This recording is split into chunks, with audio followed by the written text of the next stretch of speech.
Hi, I'm Mike Caldwell. I'm the Director of the Business Innovation Zone. The Business Innovation Zone, or the BIZ, was created to help high-growth potential entrepreneurs and businesses in central Iowa. We provide a variety of services, including mentoring, consulting, counseling, validating business models, and help with access to funding for high-growth companies. We offer also a number of networking opportunities, including luncheons once a month and all-day seminars on subjects such as marketing and finance. You can find out more about the BIZ at www.bizci.org.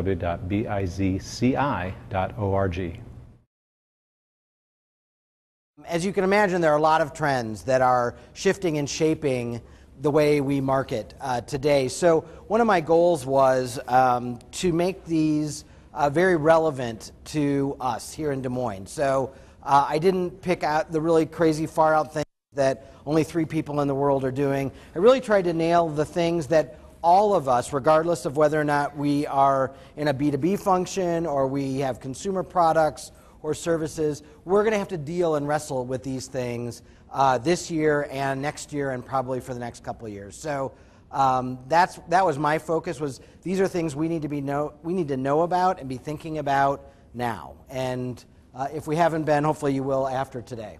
So the first one is trend number 1. Dang it, we're getting old.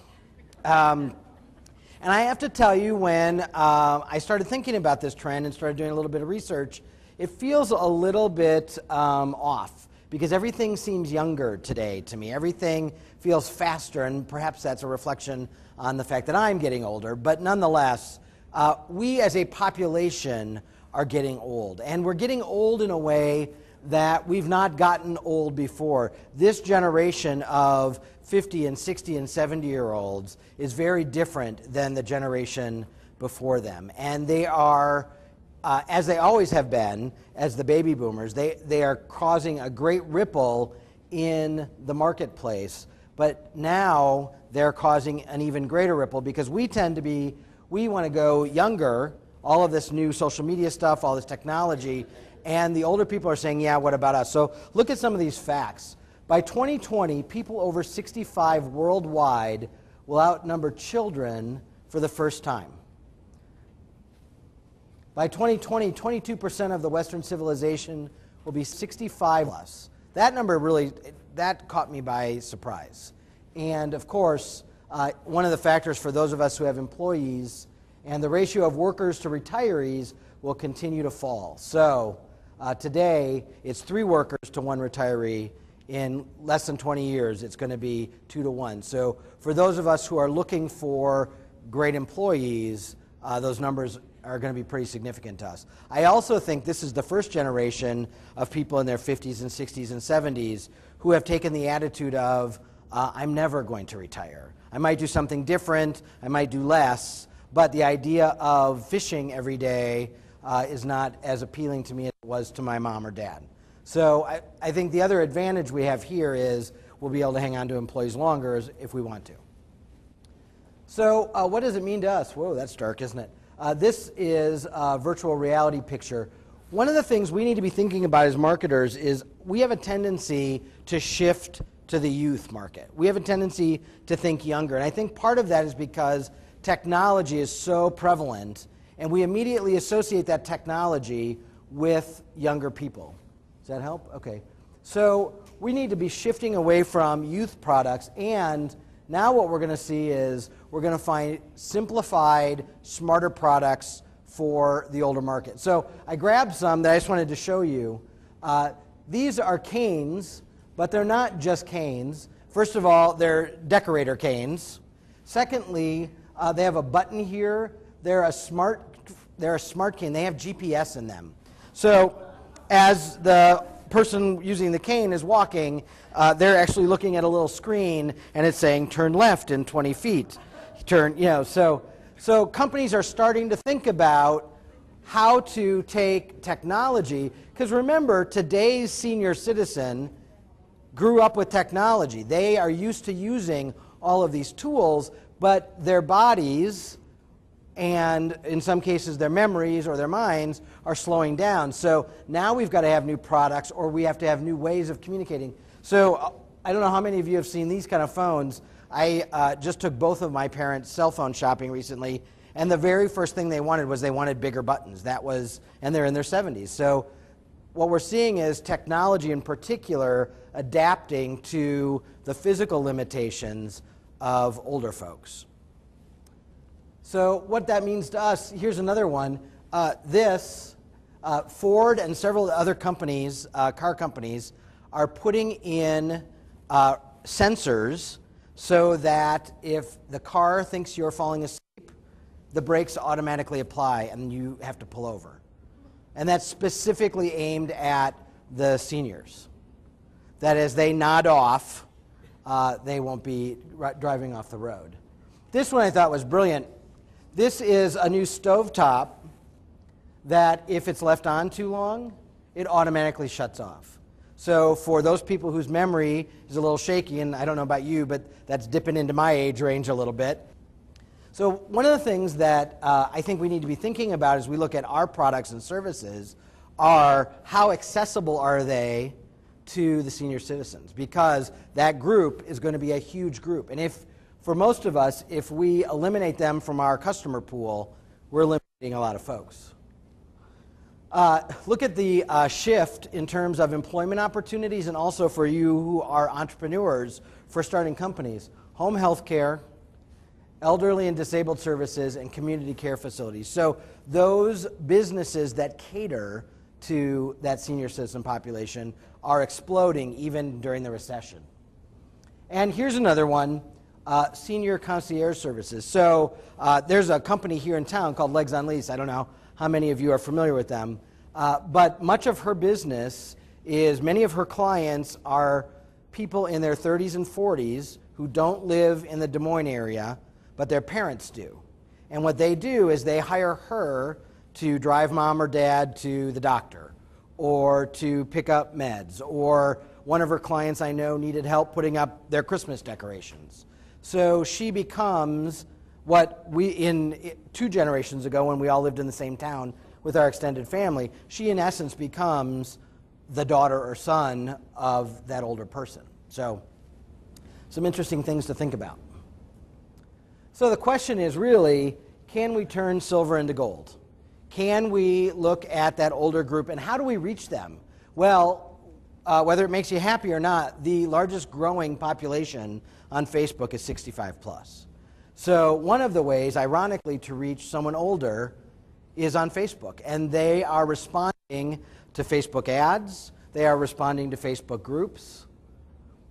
And so that's one way to reach them pretty cost effectively, if they're an audience of yours. So let's talk about trend number 2. A picture's worth 1,000 words.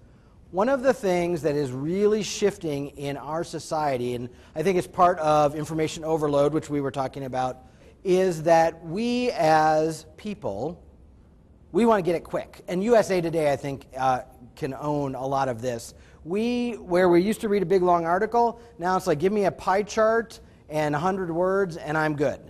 And so we need to begin thinking about, and for those of you who are communicating on the web or you're producing print materials like brochures or fact sheets, you need to be thinking about the fact that we are shifting away from big, long documents. We don't want a lot of words. And as a writer, I have to tell you, that makes me cringe a little bit, but it's the reality, is we want it short and sweet. And if you can give it to me in a picture or a diagram, I'm going to understand that much better than if it's 3 paragraphs of text.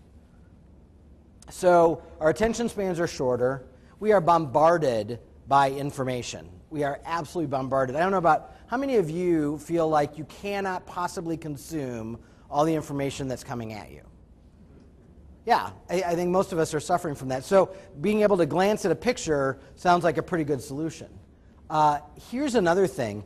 In the good old days, we used words because most of us didn't have the technical skills to create the graphics or the video. But today, almost anybody can create a visual on PowerPoint or some other software. And with YouTube and other tools like that, it's pretty easy to take a video and get it out to the masses. So all of a sudden, we have the technical skills that we never had before. So it's not only that our attention spans are shorter, but our capacity and our capabilities have grown. And certainly, our news is shifting from just the facts to conceptual, in-depth issues. So much more so in the news and when we're grappling with world issues, we want to understand the relationships, not just the facts anymore. And that's easier described and easier understood visually.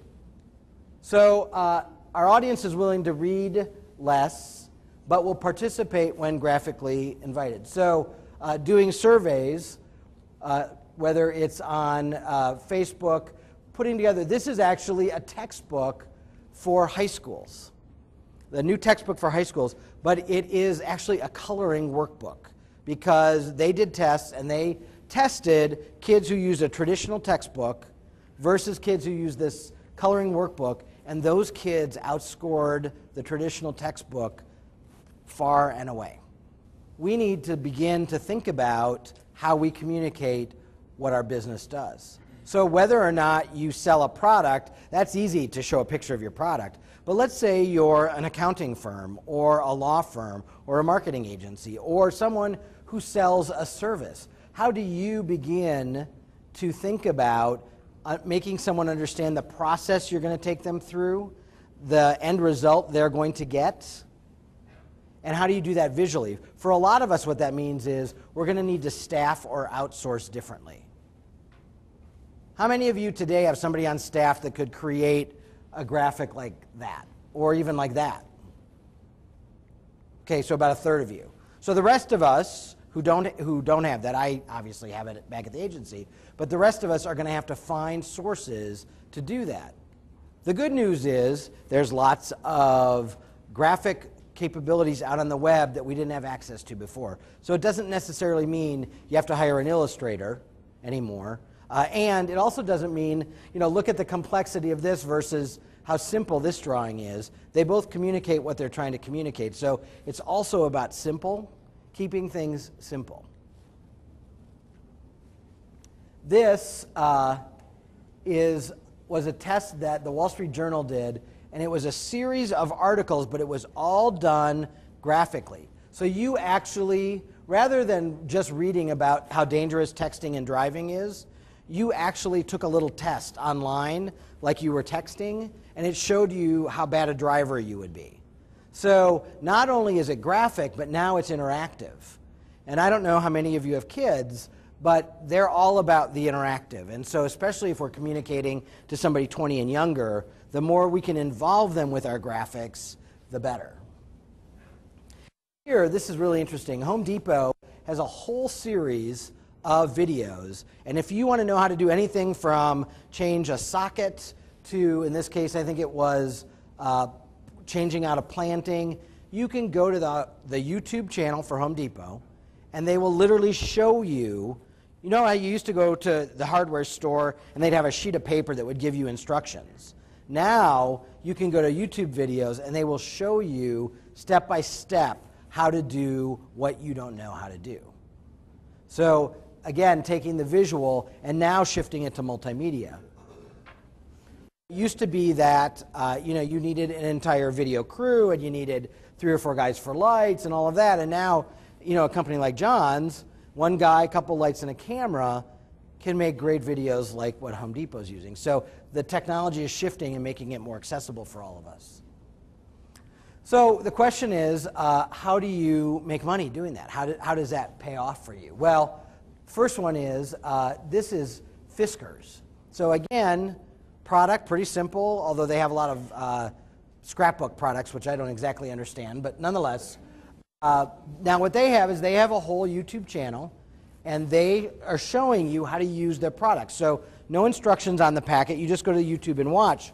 But they have almost 4,000 people who are actively paying attention to every time they put up a new video, they get a notice and they go look. And so what they're doing is they're taking advantage of that I want to see it, not read it, and our need for multimedia, and they're building a community. The other thing, for those of you who have not been on a YouTube channel, is not only do they watch those videos, but they comment, and they start having conversations with each other.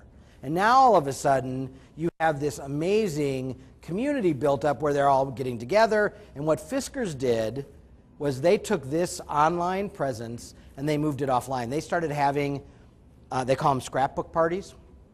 And all these scrapbookers in different regions of the country attend these parties because they've connected on the Fiskars Facebook page and YouTube channel, and they bring them together, and it's like a high school reunion, only none of these people have ever met each other before, but they know each other from online, and they come together and they create these communities, and all these people are, all they do is talk about and praise and buy more Fiskars products. So they're using the I need the visual to create community that they then